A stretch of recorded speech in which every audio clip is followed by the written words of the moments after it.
Hello everyone. Very good evening. Welcome to all you both. My name is Varsha Dima, and here in this particular session, we are going to cover ARD current affair from 6th of December 2020. So the aspirants who are there in the class, please let me know that the voice is okay to you guys, and the screen is also clearly visible. And how's your preparations going? Yeah. So this is the last current affair class that you have to attend. Okay. Although I'm covering the current affair till 9th of December in this particular session, so make sure you will have the notes of all the sessions. And there are so many important events happen in this week of December 2025, but these topics are important for your phase two descriptive writing, right? Although there are some facts as well. So the facts will help you to cover the portion for like phase one questions, and the other theory things that we are going to discuss here, they are important for your phase two portion, right? So let's start our today's discussion. Yeah, very good evening. Shaurya, Pradyuman, all are there in the class. Yeah, very good evening. Everything is visible. That's good to know. Chalo. So let's start today's very interesting session, okay? But as I came to know about you guys that you don't feel interest, you don't take interest in the theory session, right? But theory is also right. So before going ahead, this is our application. You can be the application in your mobile phone, and this is our rapid revision batch. You can be the part of it, okay? Still, you can enroll here and do the revision because still we are having like nearly 8 9 days to do the revision. Okay, so let's start about today's session. Yeah, very good evening Ajay, very good evening everyone. Chalo, moving ahead, so firstly let's talk about reduction in carbon dioxide emission. So India had some commitments. Okay, so as per the cop as per the in 2020 2015 that Paris that conference of parties held, so India gave some targets, okay, that it will reduce the carbon emission by this much percentage, and we will create a carbon sequestration also. Okay, so the net national greenhouse gas emission of India in 2020 were 2,437 million tons, which is carbon dioxide equivalent according to India's fourth biannual update report submitted to the United Nations Framework Convention on Climate Change in 2024, which were 7.93% lower than the emissions in the year 2019. That means we are working well in this direction. Okay, it means that we are working well in this direction because we had reduced it by 7.93%. Okay, and the decrease is mainly attributed like what are the reason, like what are the major sectors which are contributing here in the reduction of carbon dioxide emission are energy sector where emission decreased by 5.7%, industrial process product use where emission decreased by 9.5% from 2019 to 2020. Okay, so these are the major sectors which help in reducing the carbon dioxide emission. And as well as we talk about this nationally determined contribution. So when our country represent, okay, in the Paris Agreement that held in November 2015, okay, we mentioned that we will reduce the carbon dioxide emission or the greenhouse gas emissions, and we will shift our focus from fossil fuels related to the non-fossil fuel. Okay, like our main power supply will be from non-fossil fuels, right? So we did this commitment, and as well as we submitted its nationally determined contribution under the Paris Agreement in 2015, and it updated it in August 2022, setting enhanced target that is reducing emissions intensity of gross domestic product by 45% by 2030 from 2005 levels. Okay, we target for 45% intensity reduction. But the amazing thing is that we had achieved 55% cumulative electric power installed capacity from non fossil fuel sources by 2030. If we give us a target that we will reduce it by 45%, but In the year 2025, we had achieved the target, like we had reduced it to 50%. So this is also an achievement for us. And we also mentioned that we will create additional carbon sink of we had created additional carbon sink of 2.5 to 3 billion tons, okay, equivalent through increased forest and tree cover. So we are working well in this direction. We are increasing the forest cover and the tree.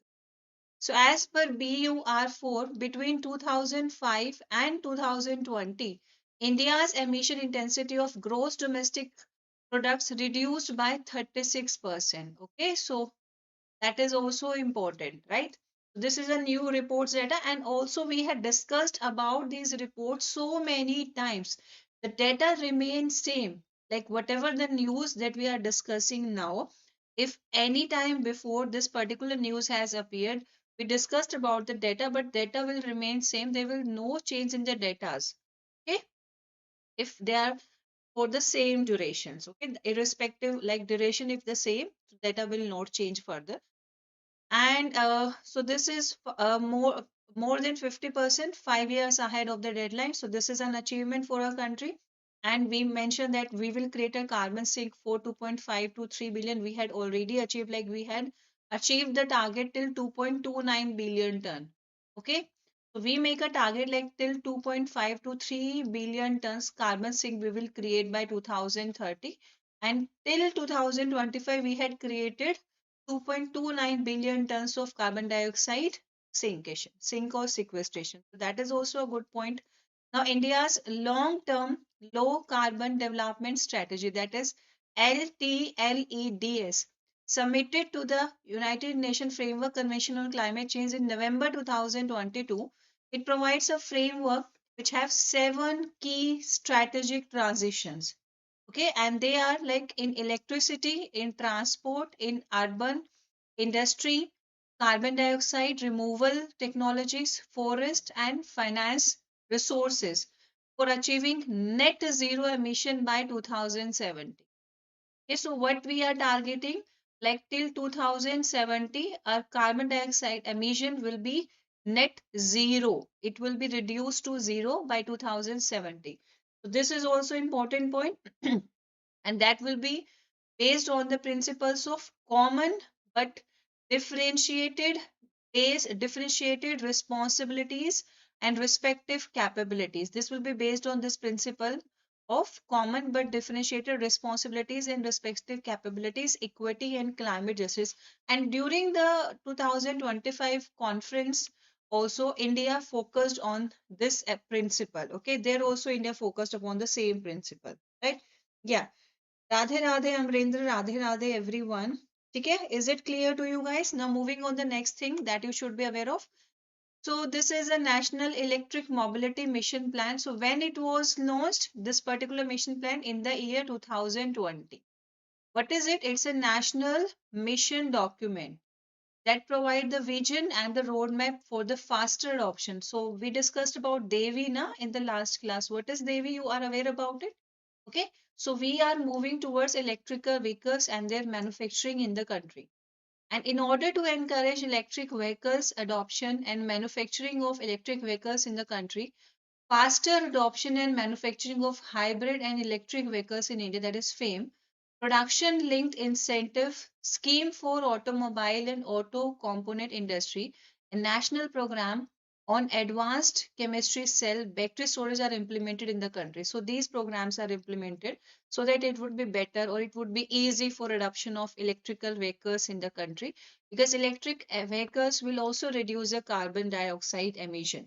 Okay, so we are also focusing in this direction, and as well as there's some other initiative the country has taken in this direction, okay, which are related with the use of electric vehicles in the country. And these initiatives are, so recently we have the new GST reforms, okay, and there are some changes. So now the GST on electric vehicles and the chargers, charging stations for EV, that has reduced to 5%. So this is one initiative, okay, as well as the Ministry of Road uh, Transport and Highways, it has announced battery operated vehicles will be given green license plates and be exempted from permit requirement. Okay, so these are some initiatives taken by the government of India to increase the use of electric vehicles, as well as issued notifications advising states to waive road tax. Okay, like they will also have a waive of road tax. Okay, and that's how it will help. It will also help in reducing the initial cost of EV. Further, the Ministry of Power has also taken several initiatives to accelerate deployments of public EV charging infrastructures in the country. Okay, now moving on the next news. So next news was related to steps to check ground level ozone. I already told you so many times that ozone is important. Okay, ozone, that is, if it is present in stratosphere, it is a very important gas. Like it help in like it absorb the UV radiation so that it will not reach the earth's surface. But if this ozone is present in troposphere, it is a pollutant. Okay, it is not good for health. It will act as a pollutant, secondary pollutant. Is that the point you are aware about? Yeah. If ozone layer is present, this O3 molecule is present in the stratosphere, it is very beneficial. It is important because it is helping in absorbing the green UV radiation so that they will not reach to the Earth's surface. But if ozone layer is released and it is present in the troposphere, it will act as a secondary pollutant. It's not good for the health of the living organisms there. Okay, so National Ambient Air Quality Standard has been notified for 12 air pollutants, including ground level ozone. Okay, so recently, and that is for 12 air pollutants. Okay, and yeah, and ground level ozone is also included in this. Okay, so what is that ground level ozone? It is a secondary pollutant. And how it is formed? Through complex photochemical reaction between volatile organic compounds and oxides of nitrogen. Okay, so the reactions, photochemical reactions between these compounds will occur, and that will result in the formation of ground level ozone, which is a secondary pollutant, like it will cause a negative impact on the environment. And this oxides of nitrogen is emitted from, so this is like when the coal combustion, gasoline and oil in the industrial operations, its combustion will occur, and it will result in the release of oxides of nitrogen also from motor vehicles and power plants. And this volatile organic compounds are mainly released through gasoline combustions and distribution, upstream oil and gas production, wood burning, and evaporations of solvents and liquid fuels. Okay, so these are the different sources from these volatile organic compounds, and the oxides of nitrogen gas will be released. And when they do the reactions, okay, when they do this complex photochemical reaction, it will result in the formation of ground level ozone, which is a secondary pollutant. Okay, so it can be a question in your static portion, right? Like secondary, which of the following is a secondary pollutant? How the ground level ozone is formed? Okay, so that's why you should be aware about this one. Now, what are the steps that we can take to control the precursors of ozone? Precursors of ozone, like the particular reactants which are responsible for the formation of ozone. Like how we can control the formation of oxides of nitrogen and this volatile organic compounds. Okay, so if they will not form, ground level ozone will also be not created. Okay, so what we can do, if we will control the formation, if we'll control the emission of volatile organic compounds and oxides of nitrogen, we are indirectly controlling the emission of ground level ozone. Okay, so this point is important. Now, what are the different steps we can take in this direction? One is the introduction of BS4 compliant vehicles across the country since April 2020. So that had reduced the NOx emissions as compared to erstwhile BS4 compliant vehicles, with 70 to 85% reduction in the case of two-wheelers, 25 to 68% in the case of four-wheelers, and 87% in the case of heavy duty vehicles. So this is one step that we had taken. Another is, now we have this PME drive. Okay, electric drive resolution in innovative vehicle enhancement, PM e-bus seva. So these are some initiatives which are promoting the electric mobility, which is resulting in zero vehicular emission. Okay, so no gases will be released or no emissions will occur from the vehicles. So definitely the nitrogen of oxides will not be released, and that's how the precursor of ground level ozone will not be released and ozone will not form. Okay, next is another step is, yeah, so this Ministry of Environment has launched the National Clean Air Program. This is important. Like when the National Clean Air Program was launched, it was launched in the year 2019. So it is a long-term, time-bound, national level strategy to address air pollution in 130 known attainment and million plus cities, urban agglomeration in 24 states UTs. So city-specific clean air action plans have been prepared by all 130 cities under this National Clean Air Program, and that is to implement air quality improvements measures in respective cities. Okay. Now, what these plans will do, so these plan will target all the air pollution sources, okay, and how we can eliminate them. Okay, the main purpose of this plan is to eliminate all these air pollution sources. Another measure that we had taken is industrial emission standard for oxides of nitrogen and volatile organic compounds have been revised. Okay, and in this manner we had introduced the man-made fiber industry, fertilizer industry, pharmaceutical industry, and paint industry. Okay, so we had revised all these standards for these industries so that they will not be allowed to release the this oxides of nitrogen and this volatile organic compounds to a certain limit. Like they cannot be allowed to release more than this particular level. Okay, so these measures we had taken. Another measures that we had taken has been prescribed for some standards are decided for these areas like coal ignite based thermal power plants, industrial boilers and furnaces, cement plants and standalone clinker grinding plants. Okay, vapor recovery this system are installed. Okay, what they do, they recover the vapors because the vapors of nitrogen oxide when they will be added in the troposphere, okay, and then it will react with a volatile organic compound which are also released by the vehicles, and when they do the complex reaction that can result the ground level ozone. Okay, so we are taking specific measures so that these vapors will be recovered and they will not reach to the atmosphere and they will not cause any such pollution. Okay, so these are specific programs that are taken in this direction, right? Now moving ahead, let's talk about another, and another is promotion of, that's why it is always mentioned like we should go for the carpooling, we should go for public transport. Okay, improvements in the road, streamlining the issuance of pollution under control certificate, banning of burnings of biomass and garbages, and there should be proper implementation of waste management rules. Okay, and the ozone depleting substances should be controlled, and they should be controlled as per the rules specified under ozone depleting substances regulation and control rules. Okay, so these are the specific measures. I think all these points are clear to you.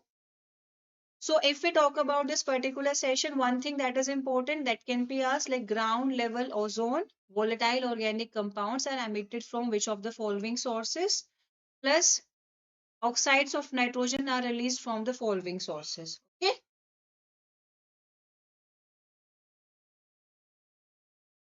is it clear?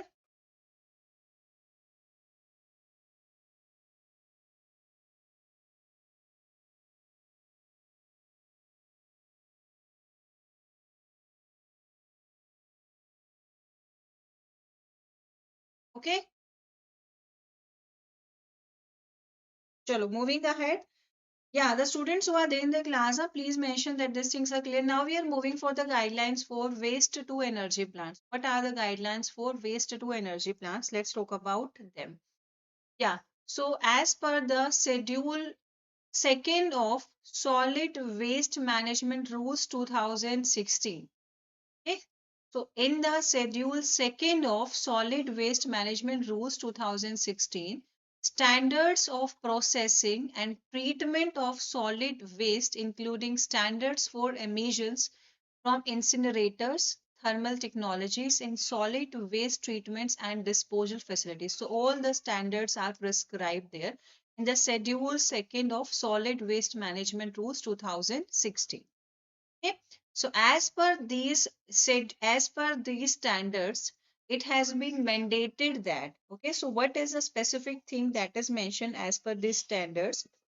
If the concentration of toxic metals in incineration ash exceeds the limit specified in the hazardous waste management handling and transboundary movement rules 2008, as amended from time to time, the ash is sent to the hazardous waste treatment, storage, and disposal facilities.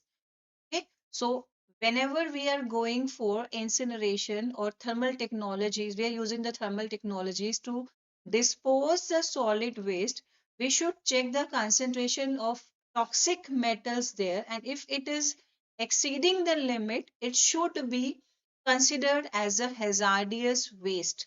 Okay, it will go to the hazardous waste treatment, storage, and disposal facilities.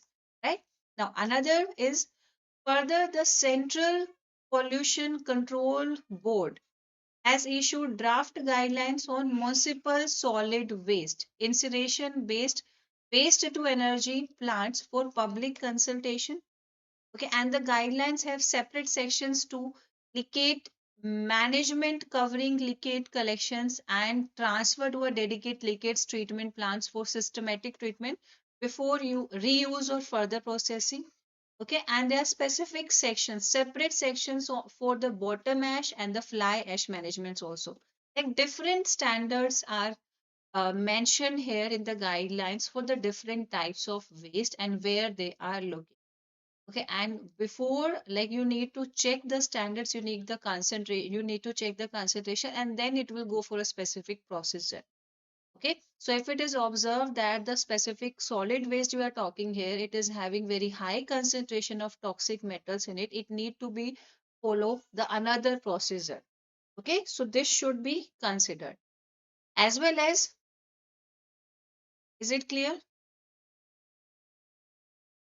Next is, in case where bottom ash and fly ash are found to be known hazardous as per this solid waste management rules 2016, modalities for recycling, reuse, disposal as applicable have been provided. Okay, and separately we are having a draft report for on environment damage cost assessment have been prepared and placed in public domain for consultation to check upon all the things. Okay, as well as the Central Pollution Control Board has issued directions, like all the state pollution control boards under the section 5 of the Environment Protection Act 1986, okay, for installation of online continuous emission monitoring system, that is for self surveillance of municipal solid waste incineration based waste to energy plants. Okay, so they have to do this online continuous emission monitoring system to monitor it and to check it. Okay, so these are specific guidelines that the state and the central pollution control boards have to further follow, as well as the Ministry of Environment in consultations with Central Pollution Control Board has notified guidelines for the grant, refusal or cancellation of consent under them. So if some consent come for like this particular waste to be included under this, so they have the right, like they can grant it, they can refuse it, they can cancel it. As per the Water Prevention and Control of Pollution Act 1974, Air Prevention and Control of Pollution Act 1981, and that was released on, basically when this particular guidelines were notified, they were notified in January 2020. Okay, so these are some points related to this, right? So you can go through this. It is basically important for your like descriptive answer writing. You can use this data. Okay, now one important point, so these are the all informations related to this. But the thing that you have to be aware of, this National Clean Air Program, when was it launched? In January 2019. Okay, what was the objective of this National Clean Air Program? To improve the air quality. Okay, and this is followed in 130 cities of the country, and Great Mumbai and Vasai Virar districts of Vasai Virar city of Palghar districts are also included in this. and the city level clean air action plans are imposed further, implemented further to target the air pollution sources, okay, and the different reasons or the different gases that are basically emitted by the industrial area which are causing the air pollutions and how we can eliminate them. Okay, the specific measures are mentioned under this plan, okay, and how we can work as per the plans, right?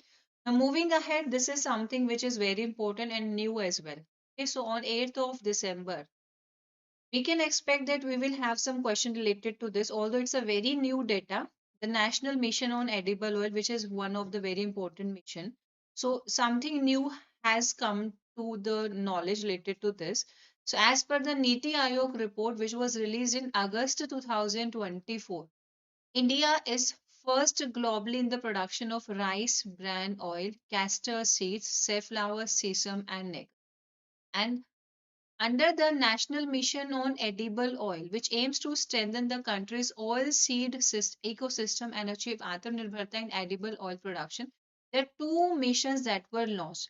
One is the National Mission on Edible Oil, oil palm, and another mission is related with the oil seeds. Okay, there are two missions under the same there are two components under the same mission of National Mission on Edible Oil. One is for connected with the oil palm and another is related with the oil seeds.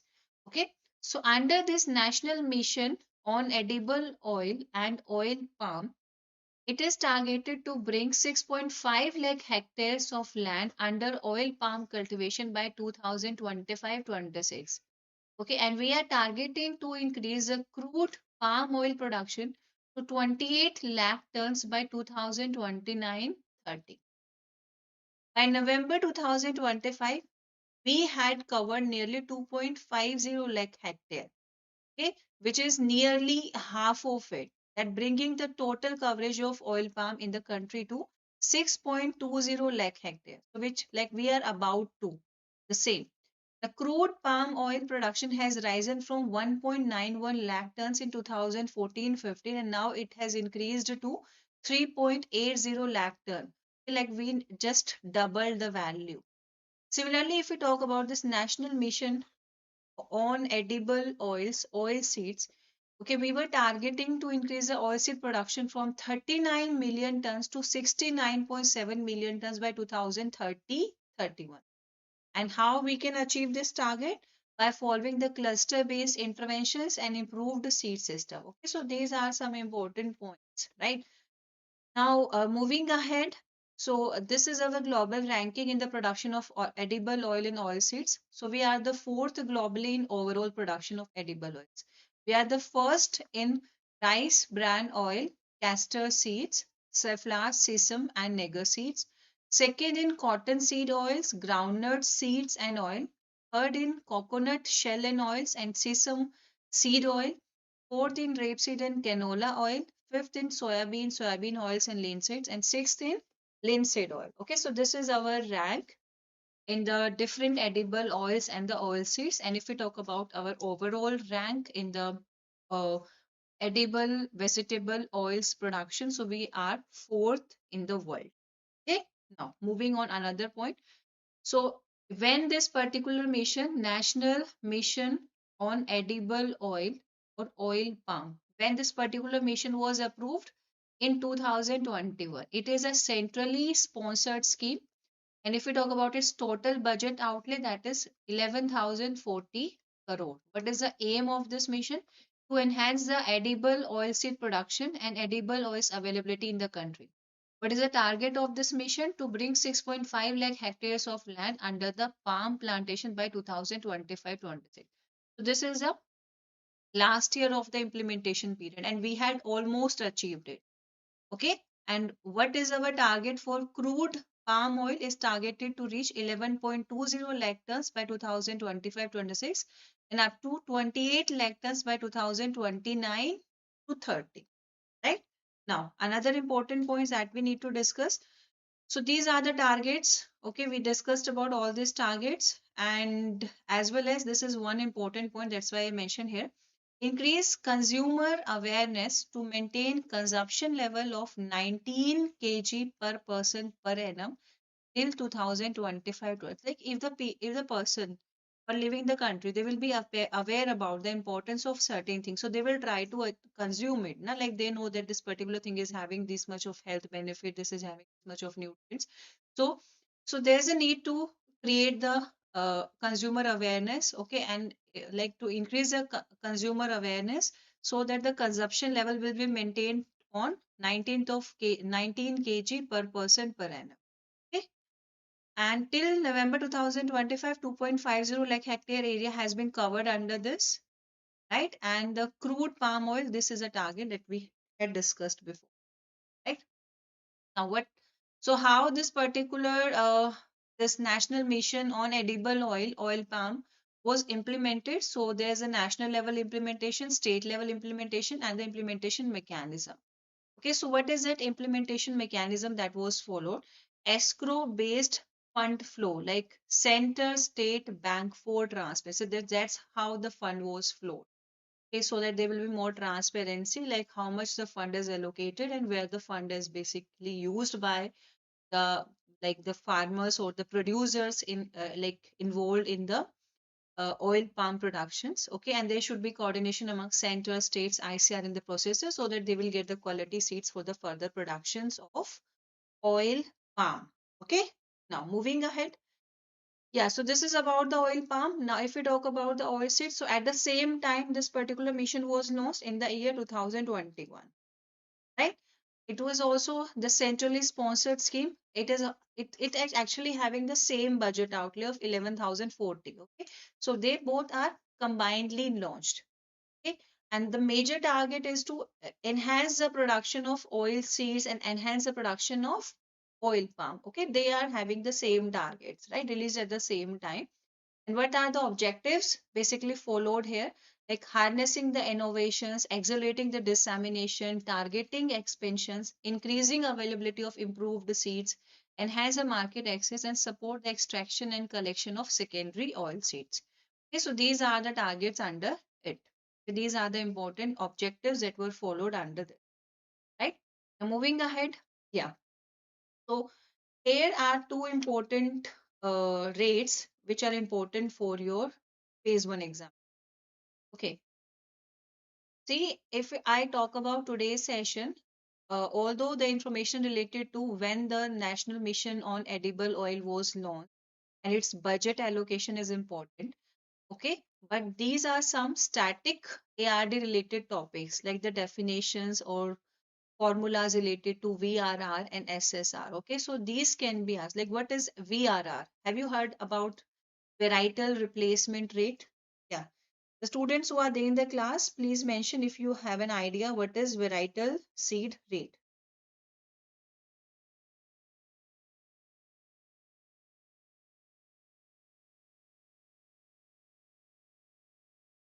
Yeah, please mention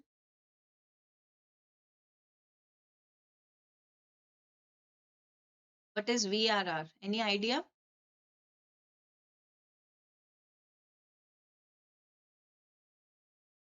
Yes, ma'am. Please tell. Huh. So this is, yeah, we discussed about the seed multiplication rate, we discussed about seed replacement rate, and in the same manner, there's varietal replacement rate. It is to replace the variety. Okay, like how frequently the farmers adopt the new crop varieties is crucial for achieving genetic gains in crop production. Suppose a farmer is growing this particular variety and he is observing that this variety is not giving him the good output. Its productivity is not that much he was expecting. So what the farmer will do, he will replace the variety of seed that he was using for with the new variety that is actually released in the market, which is having a very good genetic potential. That is a variety replacement rate. The farmer has switched from the previous variety to the new variety. So that is a varietal replacement rate. Next, we have the seed replacement rate. It is a percentage of a crops total. This is crops total sown area that uses certified or quality seeds instead of farm saved rate. So every time what the farmer do, like the farmers who are not having enough money to purchase a basic planting material every time, what they do, they save some amount of seeds from his harvest so that he can use the same seed in the next cropping season. Okay, so as per the seed replacement rate, like he had saved that particular amount of seed. Now he's replacing that farm seeds by the new or the certified seed that he will be provided by some agencies. Okay, so that is the seed replacement. And then there's a one term that is seed multiplication rate. Suppose you are sowing one seed that is having a good genetic potential, and because you are sowing that seed, the tree will grow and that it will bear the fruits. There will be seed production from that. So that from one seed, how many new seeds are produced? Because the fruits will have the seeds in them. So that one good quality seed that you had sown in the soil, and from that one good quality seeds, how many new good quality seeds that you are about to get. That is the seed multiplication rate. Okay, so these are the three important rates that you should be aware of. Give me a thumbs up if these three seed rates are clear to you. Yeah, give me a thumbs up in the comment box that if you guys are aware about these three terms. Hmm. No comments? Chalo. Moving ahead, you can have the question related to this in your exam, and I am expecting everyone to give the right answer for the questions. Okay, I had explained you so many times related to these terms. Now, moving ahead, this is so these are some other initiatives. Okay, so we have this national mission on edible oil, but this is not the one that is acting in this direction. We are having some other missions. Like we are having the other initiatives which are working in the same direction, which are helping in making us Atmanirbhar in oilseed production. So one such is the Pradhan Mantri Annadata Aay Sanrakshana Yojana. We are aware about it. Okay. So it was approved during the 15th Finance Commission up to the fiscal year 2025-26. Okay. So what this scheme enables, Pradhan Mantri Annadata Aay Sanrakshana Yojana or Abhiyan, procurement of oilseeds at MSP by the central nodal agencies like National Agriculture Cooperatives Market Federation of India and the National Cooperative Consumers Federation of India through the state level agencies under price support scheme component. Okay, so these two same central nodal agencies are also procuring the pulses. Okay, 100% of the pulses procurement will also be done by these two nodal agencies, and they are under the component of price support scheme.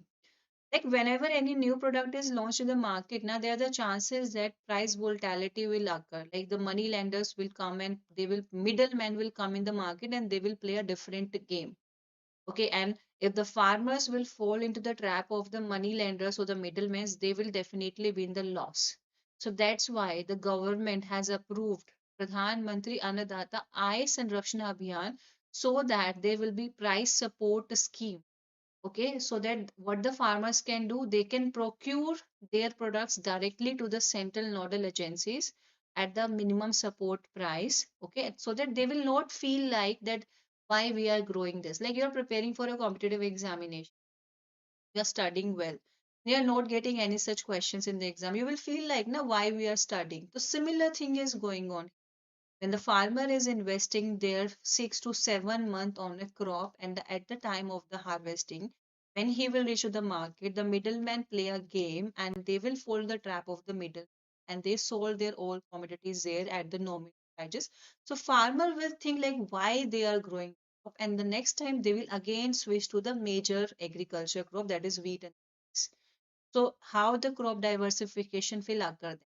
Okay, so initially, to boost the confidence of the farmer and to encourage the farmer, like this new production will definitely help them to gain more profit.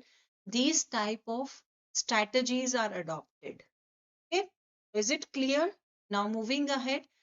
So this is about the Pradhan Mantri Annadata Aay Sanrakshana Abhiyan. Now we have the Pradhan Mantri Fasal Bima Yojana. This is very important. Like we observe that there are the chances of unpredictable natural calamities. Okay, so to safeguard the farmers against the risk of crop damage from pre-sowing to post-harvest. Okay, what they can do, they can go for the crop insurance. Another one is the yeah. So basically, we know that now in the market there are so many products available which are which are available to us at the cheaper prices. Like some products are imported to our country. Like we are having some toys also. They are having some clothes also. Like they are having the brands Okay, they are coming from some other countries, imported here, and they are sold at the nominal charges. So similarly, these cheap or edible oils are imported, okay, and they will be provided to the common man at the nominal charges. We need to discourage it. Okay, so what the government has done to discourage the import of cheap edible oil, government has raised the effective custom duties. Okay, so initially it was only 5.5%. That's the reason now that other countries are able to import these cheap edible oils to us. Now it has increased to 16.5%. Similarly, the duty on refined edible oil, it has also increased to 35.75%. So these are some measures taken by the government in this direction to boost the confidence of our farmer. Like what they are doing now is really good. This is about to give them the good benefits in future. So keep on doing that. Okay. So this is a way to encourage the farmers. Okay. Another important thing, let's talk about. So we have this is important. This is clear to you. Now, production of organic fertilizer.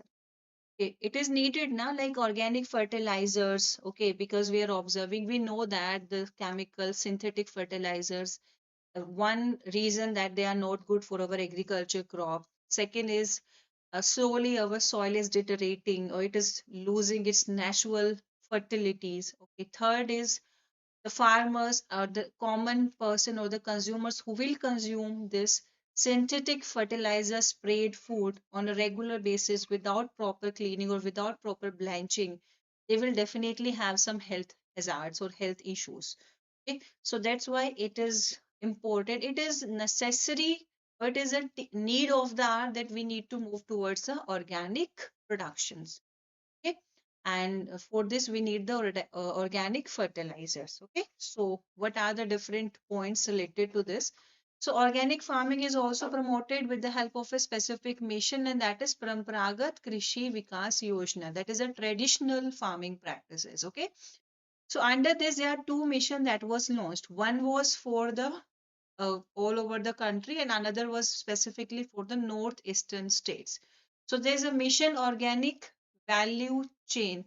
See, the students who are there in the class, in today's master class, we were discussing about the important schemes. Okay. And this scheme was also mentioned in your list. Okay. So here you can cover this particular scheme. So that's why I always mention every class that you are attending now, it is having something new to cover. But that something new is really important for your exam. That's why we are covering. Okay. So what is the important point related to this? So one is a scheme that is Paramparagat Krishi Vikas Yojana is for all the general states. And for the northeastern states, we are having this mission organic farming, mission organic value chain development for northeast region. Okay. And from which year these schemes are active? So they are active since 2015-16. Okay. Main reason for all these schemes are Sheikh Tofik, you are very, very late. Very good evening. I saw your name after months, after ages. How's your preparation going on? See, I know the name of most of my regular students. How's your preparations going on? Do the revision well. Your exam is on 20th, and you are having nearly 8 or 9 days. Okay. So, where were we actually? We were talking about these two important schemes. Okay, what these two important schemes will provide end-to-end support to the farmers. Okay, so whenever it happen now, you are about to start a new venture, whether it is agripreneurship or entrepreneurship, you need financial assistance, you need a backup plan. Like you always think about the resources or the funds from where you will get the funds. How will you pursue further? If the program will fail, what you will do? What is your plan B?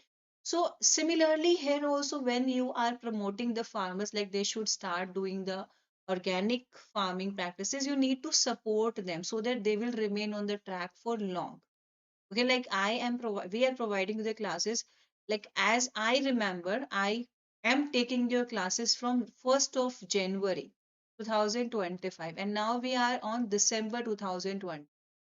I never miss the weekly current affairs session. The reason being, I am on the track, so you all feel like that we should be on the track. Okay, we are having the ARD current affairs session from 1st of January 2020. Okay, so this means if I'll be on the track, you will also be on the track. So in the same manner, to provide the end-to-end support to the farmer in organic farming, there's a government that coming with an approach that will help them to provide the financial assistance so that they can purchase the good quality of raw material, they can spray it in their agriculture field, and that's how they will get a good agriculture product. Okay. Need to boost it up. Okay. Yeah, Sheikh Tofik, need to boost your preparation. Do the good mock test practice. Okay, it will help you to cover your syllabus well before exam, right? So these are the two important schemes. Okay, so one is, let's talk about it. You are aware about it. We discussed about it. So under the Pradhan Mantri, Parampragat Krishi Vikas Yojana, which was launched in the year 2015, right? So the farmers, it basically this program focused upon a cluster mode consisting of a farmers group covering a contiguous area of 500 to 1000 hectares, involving approximately 500 farmers, and such cluster promote area based adoption of organic farming practices, reduction in use of chemical fertilizers and pesticides, and production of safe and chemical free food. Okay, right? So these are the different practices, and under this is a specific mission for northeastern region. 479 farmers and producers organizations have been formed with an average of 500 farmers per FPO for promotion of organic farming. Okay? So these are the different initiatives taken for these two schemes for boosting the farmers so that they will start working towards the organic farming productions. So under the Parampragat Krishi Vikas Yojana, assistance of 31,500 per hectare in 3 years is provided for promotion of organic farming, and out of these, assistance of rupees 15,000 per hectare is provided to farmers through direct benefit transfer for on farm or off farm organic inputs. Similarly, under the this particular northeastern region related scheme, the assistance is provided of rupees 46,500 per hectare, and that is for 3 years. Okay, why it vary? Because the northeastern states, they are having they are not having the good advanced technology facilities, so that's how the assistance facilities provided in the northeastern region, so the hilly terrain regions are quite high. Okay, and there is one more scheme, that is PM program for restoration awareness generation, nourishment and amelioration of mother earth, so that is PM Pranam. It is also to reduce overuse of chemical fertilizers and adopt integrated nutrient management practices so that the soil fertility will be maintained. Okay, so this is also under these two important schemes of the government to boost the organic farming practices. Right now, next is related with the support for mixed farming. So what comes under this? Let's talk about it. So, Ministry of Agriculture and Farmers Welfare, it is implementing different schemes. Okay, and the different schemes are working in the direction to boost the production. And now this is to promote the mixed farming practices. You know, you're aware about the mixed farming practices, right? So under this, what we are doing, so there's a rain-fed area development which is under Pradhan Mantri Rashtriya Krishi Vikas Yojana. And what this rain-fed area development promote? Sustainable agriculture production, that is through integrated farming system models, which is developed by ICAR, Indian Council of Agriculture Research. So what happens under this scheme? Crops or cropping system is integrated with activities like horticulture, livestock, fishery, agroforestry, apiculture to enable farmers to maximize farm returns for sustaining livelihood and to mitigate the impact of extreme weather events. Okay, so yeah, recently this particular study was done related to this rain-fed area, rain-fed. Okay, so related to this rain-fed area development, and these are the important points. Okay, you need to just read all these points because they are important for your phase two descriptive writing. I'm having a very important information at the end of this particular slide. Just wait for the last topic that we have to discuss. So this is about the complete list. I'm providing you the complete list again, aspirants, for all the 22 mandated agriculture crops. Okay, so we are having 22 mandated agriculture crop for this MSP are recommended by Commission for Agriculture Cost and Prices, and after that it is approved by Cabinet Committee on Economic Affairs. Okay, so this was started from 2018-19, and from that time onwards, it is expected that the farmers should get at least 50% more than the all India weighted average cost of production. Okay, and this is a data. Okay, so I'm providing you the table. So from 2015-16, like how much cost has increased in the last 10 years. So this is having a complete data, right? So this is having a complete data for all the kharif crops. Okay. You can learn the names of all the crops also which are mentioned here. And this is for the rabi crops: wheat, barley, gram, masoor, rapeseed and mustard, and safflower. So is it clear for today? Yeah. So anything you want to discuss or anything you want to ask before ending today's session, you can comment here. We'll discuss. Like we are having nearly 5-6 minutes left. We can discuss. We can do a healthy discussion now. Yeah. How's your preparations going on? Very good. That is really good. Yes, very good. करके चिपका दिया है ना बहुत सही. I'm really happy to see.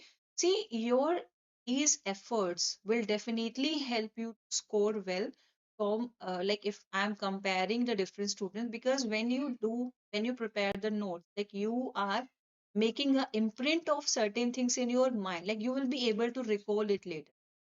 Like I always mention like this thing we had discussed before, because I am regularly taking your classes. I'm regularly reading the same things.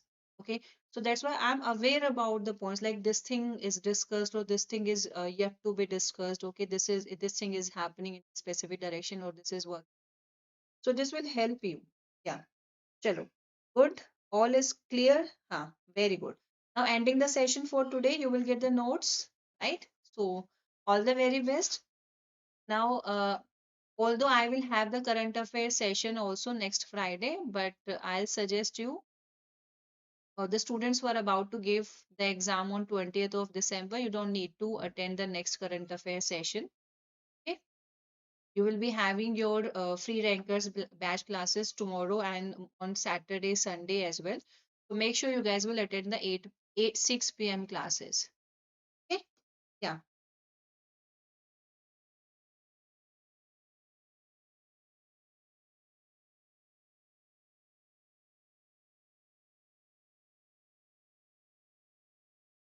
Yeah, see, preparation is going well. Like, let me tell you one thing if you're having some doubts. See, I always say you need to mention if you are having the PDFs available to you. Okay, you can highlight the points in the PDFs. Okay, whenever you open the PDFs in your mobile phone, the laptop, there's an option to highlight the certain points in the PDF. You can highlight. Plus, if there's so much factual things in the notes, you can write it in your note. I'm not saying that you will start making your notes from today, like you will dedicate 2-3 hours on regular basis, because this time if you will dedicate more number of hours in note making, that will not help you. Okay. But there are some factual things that I always mention from the very beginning, that you should keep on writing from the day one. Okay. And now also, like you are doing the mock test. Okay. You are doing the mock test, like I'm taking the classes in the rankers batch. I'm providing you the master classes. So what you can do, like there are some questions which are having a lot of data in them. Write the data in your notebook or on any paper that you're having. Just give me a minute.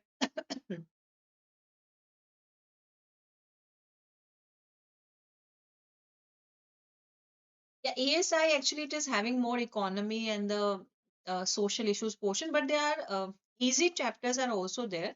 There are so many schemes. Okay. And repeating the schemes or taking the regular mock test or the question practice will definitely help you to learn the basic things or about the important scheme, like the when the scheme was launched, okay, and which particular ministry is involved in it, okay, what is the target of a specific scheme, and what is the budget allocation if there is, as well as what is the implementation period of the scheme. Okay, so make the important notes related to this in your notes. It will help you. Huh. Like you need to cover the scheme. I think on the like after 2 or 3 days you will be having a scheme marathon. Pile ma'am will take a marathon class for the scheme. So from there you will cover the quick revision of the scheme. Okay, so that will help you. So what we can do now, I'm ending the session. You can connect with me on my Telegram, and tomorrow also you will have a class at 6 p.m. Plus, do maximum of the mock test before exams. And all the very best. Thank you so much. Bye bye.